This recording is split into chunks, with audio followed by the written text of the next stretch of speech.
La gestion des archives, ça sonne peut-être un peu rébarbatif, non? Et pourtant, aujourd'hui sur Next Gen Manufacturing, on va voir que c'est bien plus qu'une simple corvée. En fait, c'est un véritable pilier de l'excellence opérationnelle. On va décortiquer comment transformer cette procédure qui a l'air si formelle en un vrai atout stratégique. Allez, c'est parti. Alors pour commencer, posons-nous une question toute simple. Ça coûte quoi vraiment un document perdu? On ne parle pas du prix du papier bien sûr. Pensez-y, un plan de fabrication qui a disparu. Eh bien ça peut vouloir dire une ligne de production complètement à l'arrêt pendant des heures. Ou alors ce certificat de conformité qui manque pile au moment d'un audit, bonjour les amendes qui peuvent se chiffrer en milliers d'euros. Et ne parlons même pas du dossier de maintenance égaré qui mène à la panne d'une machine et qui paralyse tout l'atelier. Voilà de quoi on parle, des pertes très concrètes, en argent, en temps et même en confiance. Donc, avant même de chercher des solutions, il faut bien comprendre l'ampleur du problème. Parce que soyons clairs, le contrôle des documents, ce n'est pas juste une histoire de bien ranger ses affaires. Non, c'est bien plus que ça. On parle carrément d'un enjeu majeur. Parce que les risques d'une mauvaise gestion, eux, sont souvent, disons, sous-estimés. Et la facture, elle, peut être très, très salée. Et concrètement, ces risques, quels sont-ils? Eh bien, ça peut être un audit qui tourne mal et hop, une amende. Ou une fuite de propriété intellectuelle et voilà que la concurrence prend une longueur d'avance. Sans parler d'un document technique qui manque à l'appel et c'est toute la production qui s'arrête net.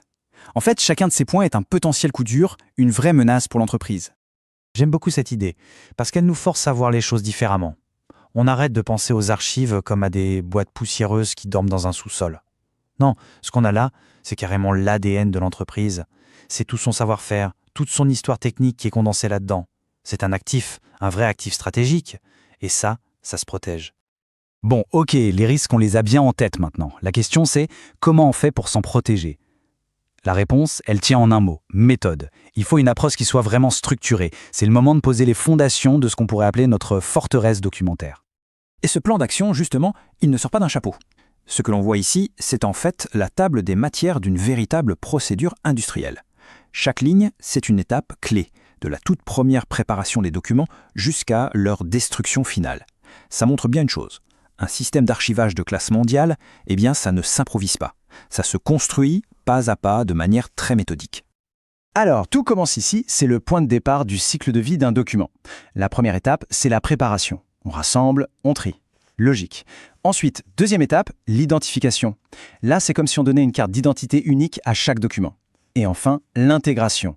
Le document fait son entrée officielle dans le système. Ces trois étapes, elles sont cruciales pour garantir que chaque information est bien prise en charge, bien enregistrée, et ce, dès le début. Ok, donc notre document est maintenant bien au chaud dans le système.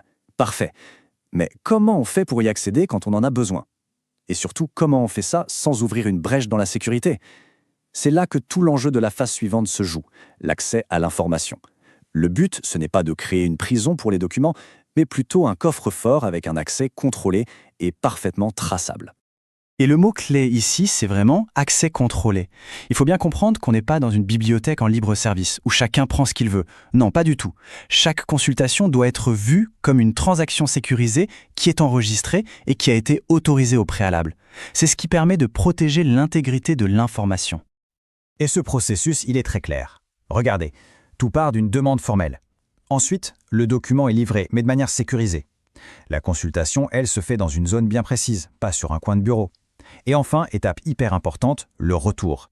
Il est vérifié et il est consigné dans le registre. En fait, chacune de ces étapes est une barrière de sécurité supplémentaire.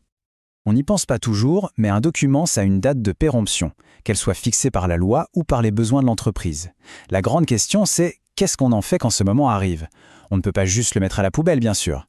La fin de son parcours, c'est-à-dire sa destruction sécurisée, est une étape tout aussi critique, sinon plus que sa création. Et avant de parler de destruction, il faut parler de la période de conservation.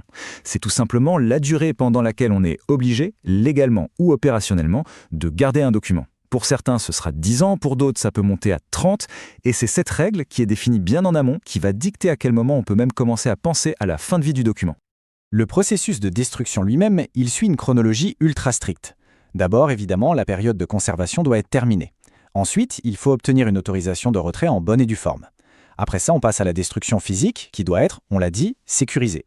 Et pour vraiment boucler la boucle, on émet un certificat de destruction. C'est la preuve ultime, la preuve irréfutable que tout a été fait dans les règles de l'art.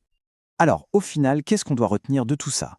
Si on devait extraire l'essence de cette méthode pour l'appliquer à une industrie moderne, quels seraient les grands principes à garder en tête? C'est le moment de faire la synthèse.